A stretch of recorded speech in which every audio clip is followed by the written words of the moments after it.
I'm Miriam Joy and welcome to my studio. Today we're going to be doing the Miriam Joy Wax Technique jewelry line, and we're going to do a bunch of different videos for you on different pieces because they all kind of have little techniques. But before we get started on the piece we're working on today, we want to go over some of the tools and how we get the gourd piece ready. So that's kind of important.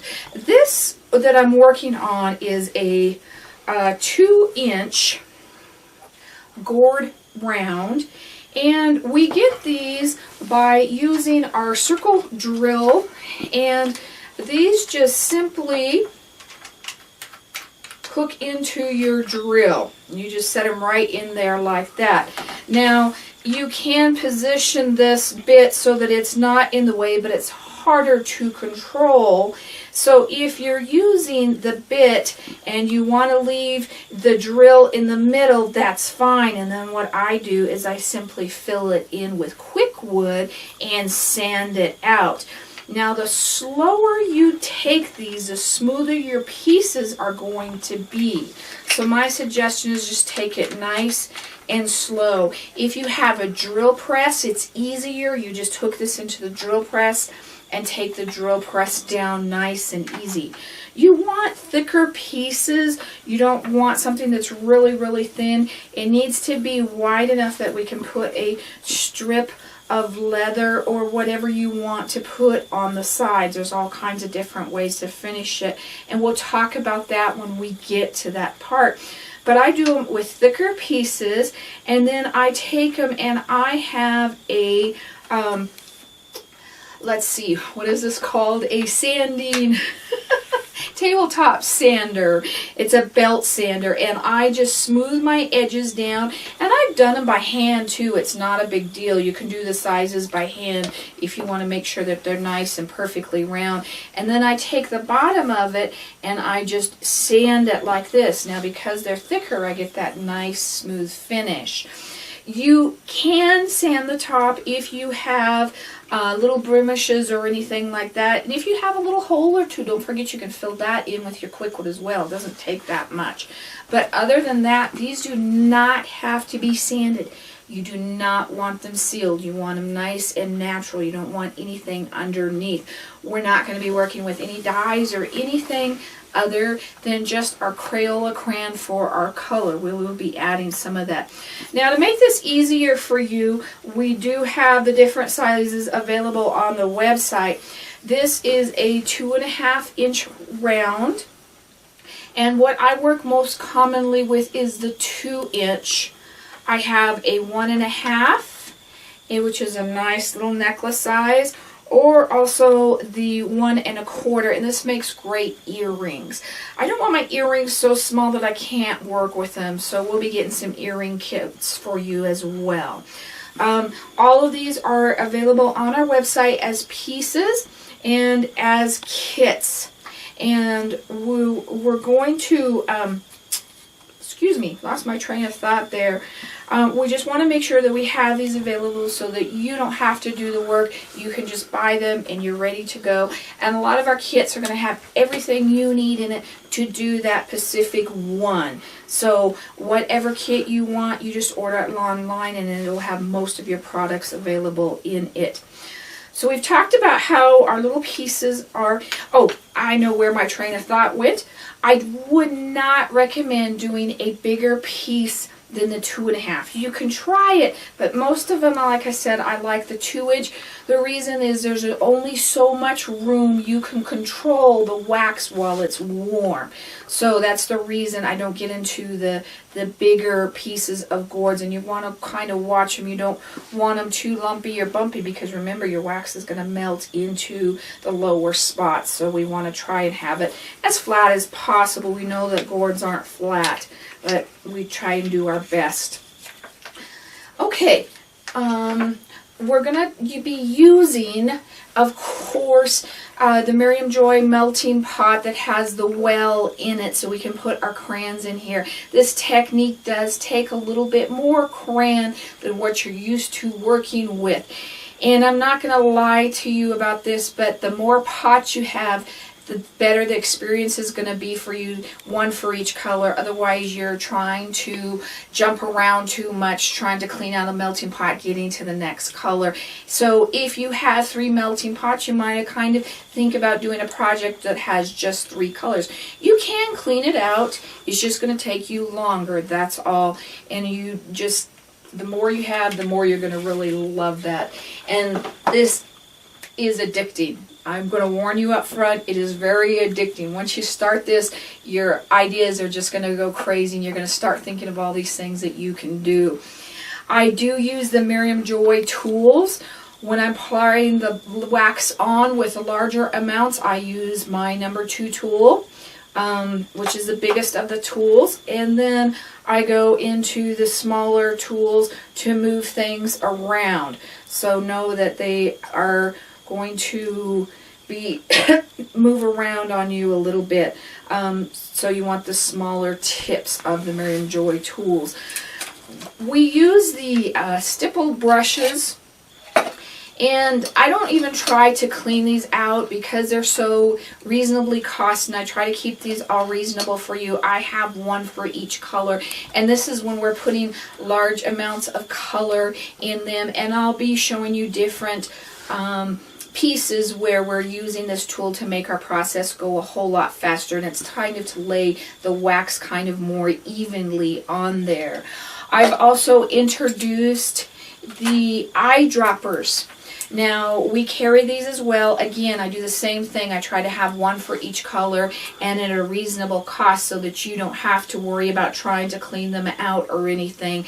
And they have to be glass. You do not want to try and put plastic into your melting pot or your hot wax. You're going to melt it. So we want to make sure that we're using glass eyedroppers. And this again is just it's a easier way to get the wax spread out along a longer cross of area. So that's the reason that we have introduced the eyedroppers. I am also going to use the texture brush and inserts in some of the different things I make, and the ones I do that you're really going to like. They're going to be a lot of fun. So make sure you have your texture brush and insert ready for some of these as well. I'm sticking with a lot of these, a 24 box of crayons. Doing these videos or the wax technique is great because you can take out your crayons that you don't use a lot of and just throw them all together and make some wonderful fun stuff. But I'm going to stick with a 24 because that's the most economical, as we know. Don't forget your darker colors. Use your white to lighten them up, especially your blues and your purples so they don't look black, and then you get these real fun colors. Because in this 24 box, we don't really have a lighter purple. And look at the tip, because like this purple here is almost black. I'm also going to be using a lot of the metallic colors, which are a lot of fun. They're really, really just great. They have that sparkle to them, almost like there's glitter in them. And here's a silver that's warmed up just to kind of show you the kind of stuff that you're going to get and how fun they are. I'm not using as much of the glitter because when you heat them up, they kind of get a little bit, I don't know how to explain it, harder. But try them and see if you like it. If not, go back to your metallic colors. I don't recommend doing a whole bunch of metallic colors in one piece because your crayons give it the brightness that you want, and when you're using metallics you kind of lose that brightness and that color. So I do 1 or 2 metallic colors with a piece at the most and stick with my basic crayons. We have all kinds of fun things we can add into our wax as we're working. There's all kinds of glitters and items. I have been using the micro beads. And then one of my favorites is the tinsel glitter. And you have thicker glitter and finer glitter. And there's just all kinds of really neat kinds that is out there. There's also, this is like a leafing. I think they call this like a vintage leafing.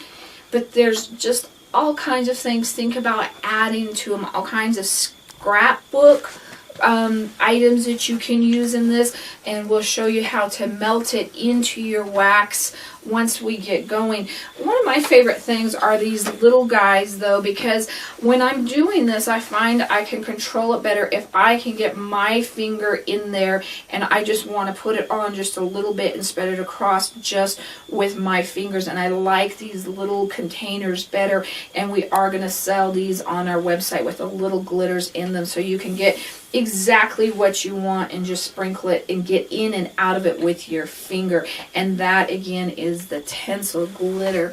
So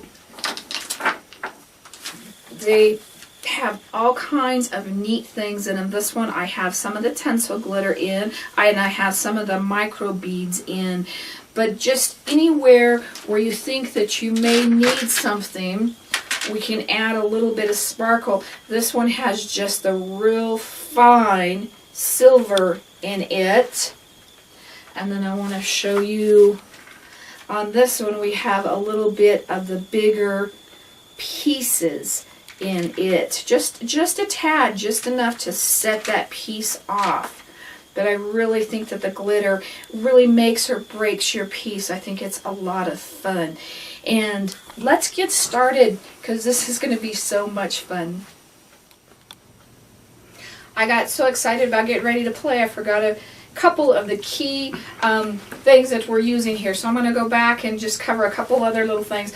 You might have seen these sitting on the table. These are my rubber gloves, and they're also, they call them garden gloves, but you want the ones with the rubber on them. This is kind of a tip I'm going to give you. These make holding onto your gourd so much easier.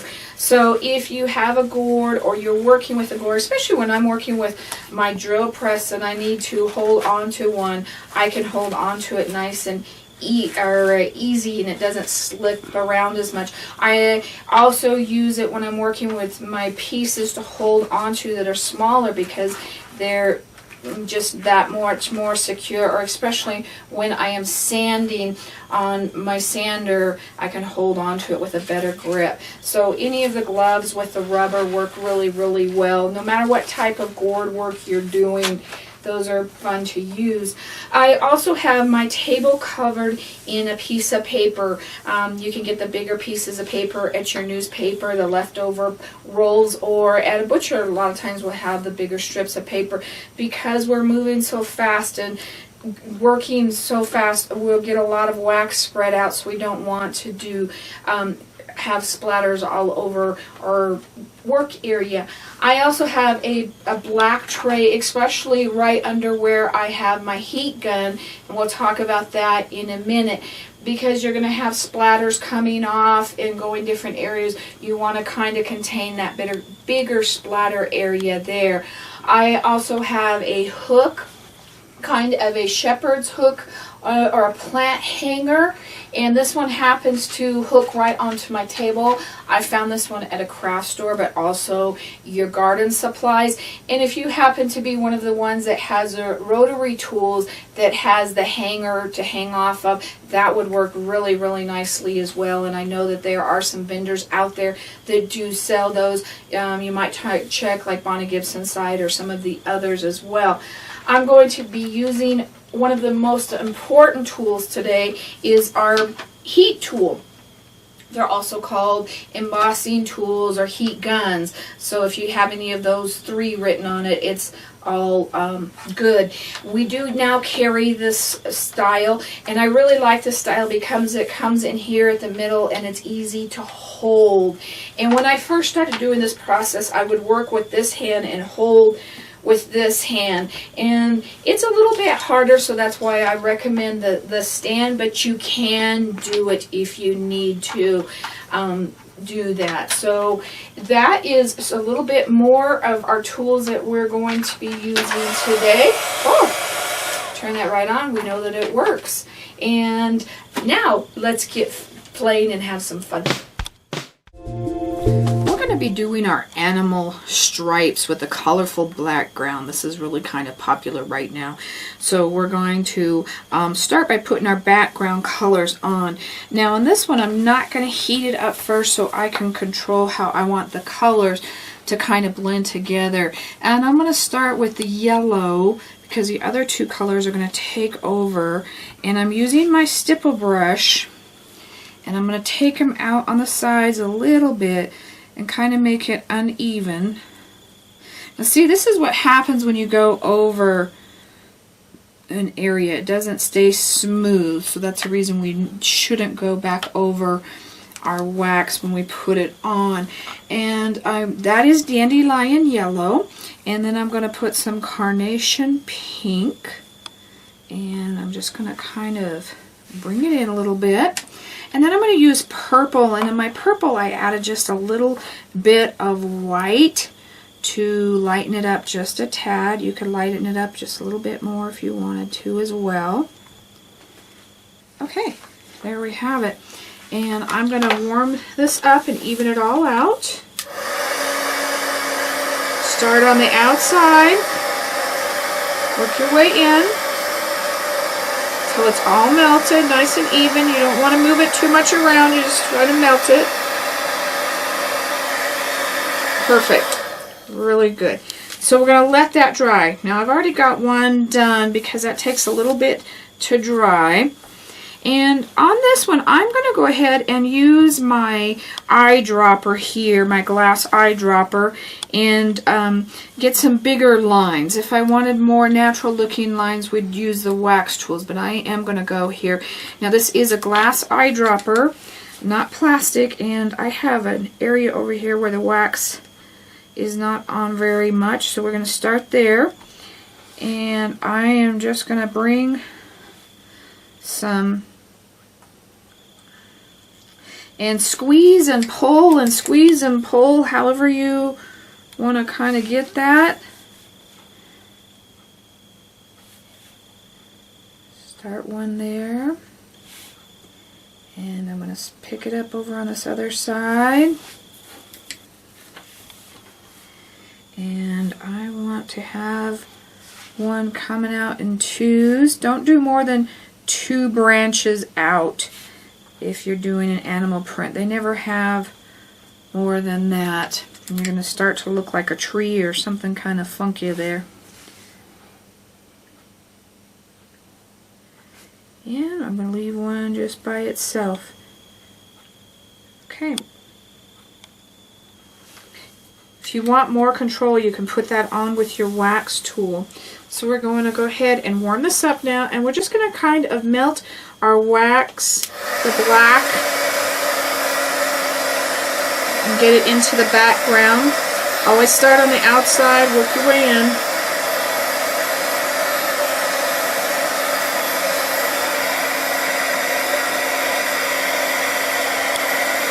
You just want to make sure that it's all melted. The more it starts to move, you can lift it up so it doesn't move, because we want to keep it in stripes. If you wanted to move it a little bit, you can play with that however you want, but that's what we want, is our stripes. So if you were doing something different, you can do something different. That's fine. Now I'm going to set this one aside, and because we're going to let it dry all the way, and I'm always trying to get my hands in it too fast. And you want it to completely dry, cool off, and then remove the wax on the outside edge. It's important to do that at this time.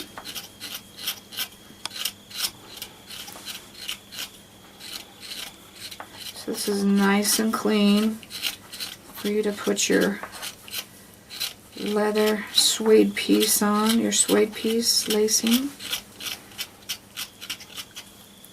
Okay, got that all done. Remove all of your wax, and sometimes it's easier to get the wax off by rubbing it on a piece of material.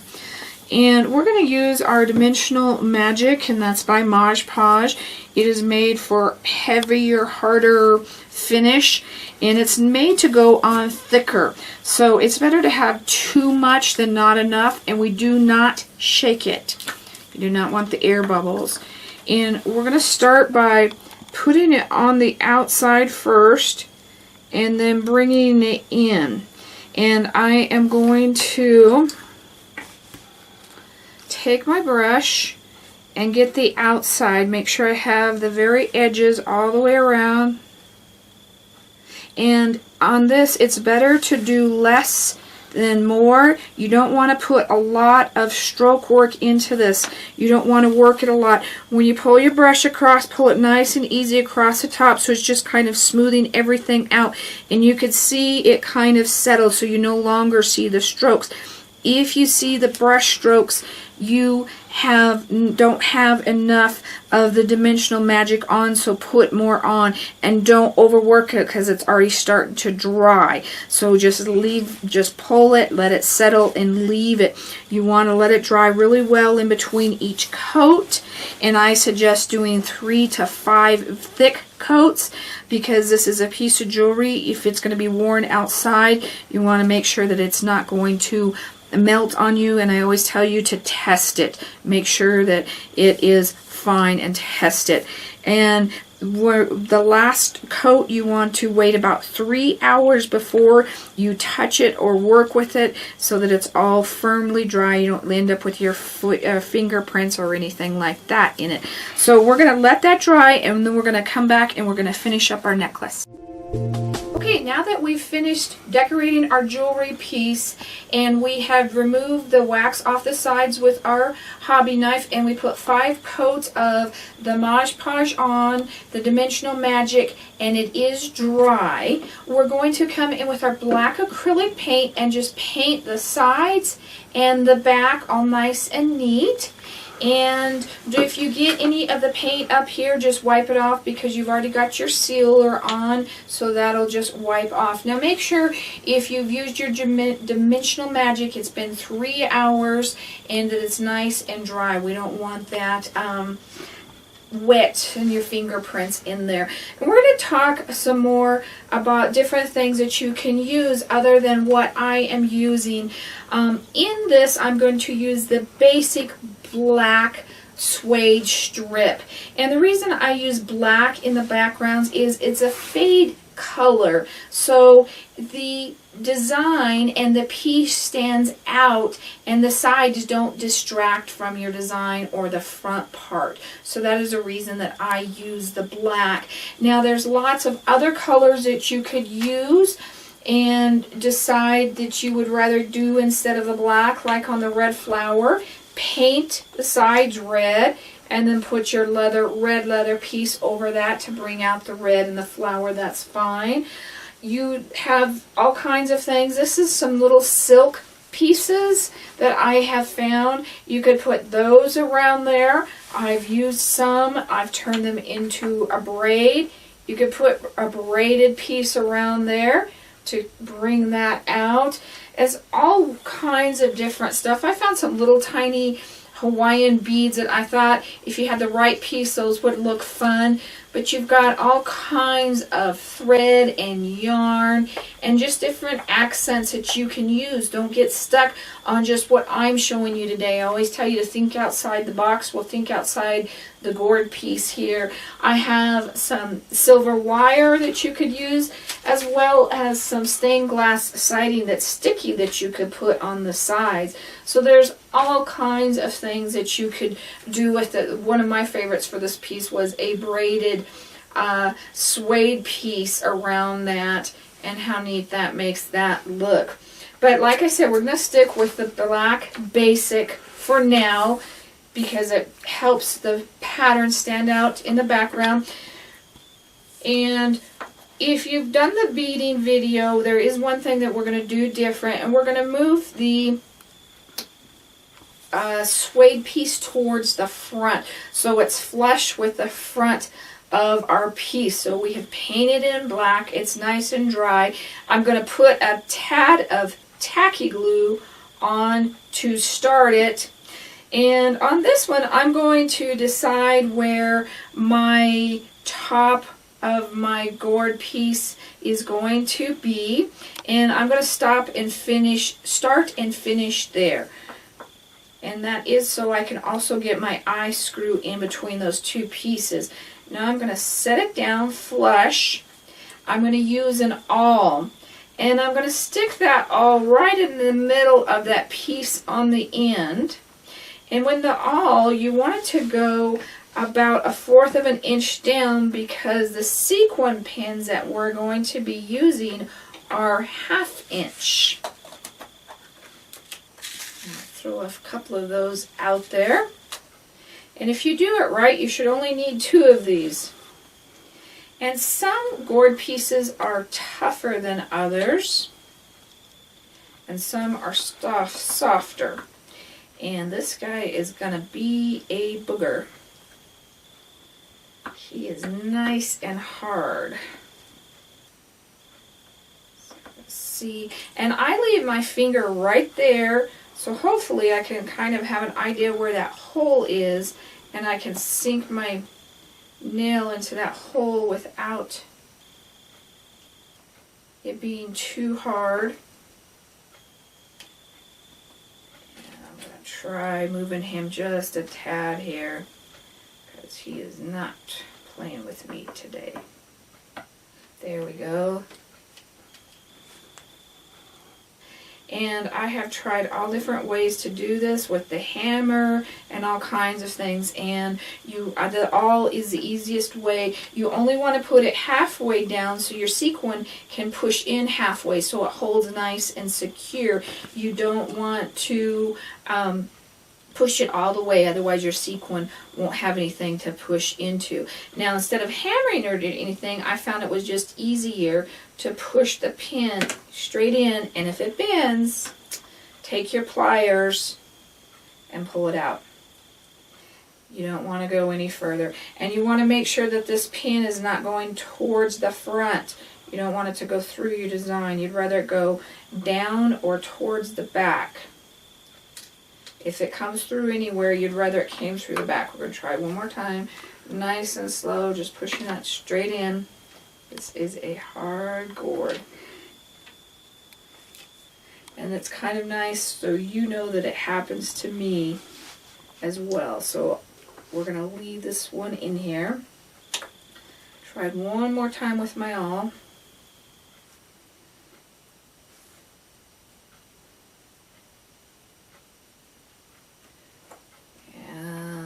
Push that straight down. Don't let it go to the side. The thimble is important. It's a non-slip thimble so that you cannot slip around, and that really helps out. Okay, so we finally got that guy in there. And I like to leave that in there because if I have problems, you're going to have problems once in a while.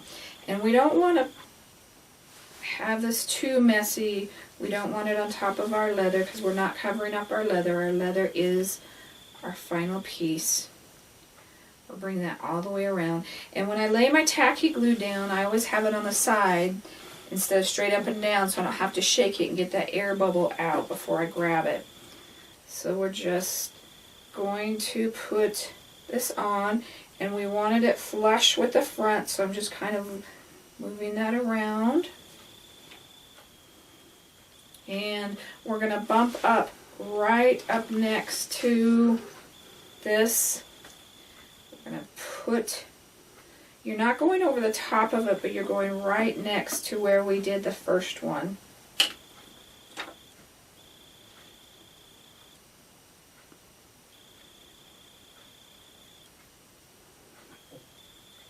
And we're going to see if this guy will go in a little bit easier. Push him in nice and slow, straight up and down.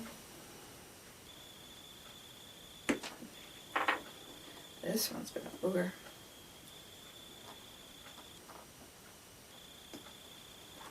And if he bends, we know we're going to pull. I'm going to grab my pliers here.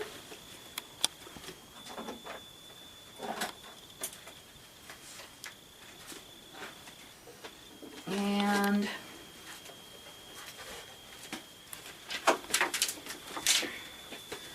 so we're going to pull this guy out. And that's why we put extra pins in your kit. And usually I do not have this hard of a time. This is just a tougher piece, just like you have soft gourds and hard gourds. It's the same thing with this. I'm going to try to put the hole in again a little bit further down.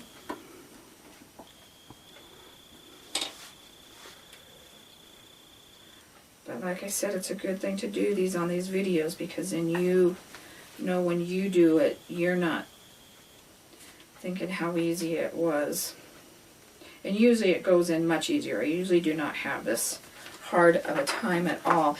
And then I'm going to take my scissors and I'm going to trim this off. You still want the two pieces kind of meeting right there. Okay. And remove any of this glue from the front. You do not want any of this showing. Kind of make sure it's on the edge. And what this does is just frames your piece that much nicer. Now, where these two pieces touched, I'm actually going to come in between those two and I'll punch another hole. And actually, I'm not going to punch this one because it's thicker right behind it. But if it's not thicker, it's thinner, just put it right down the middle of your piece right there.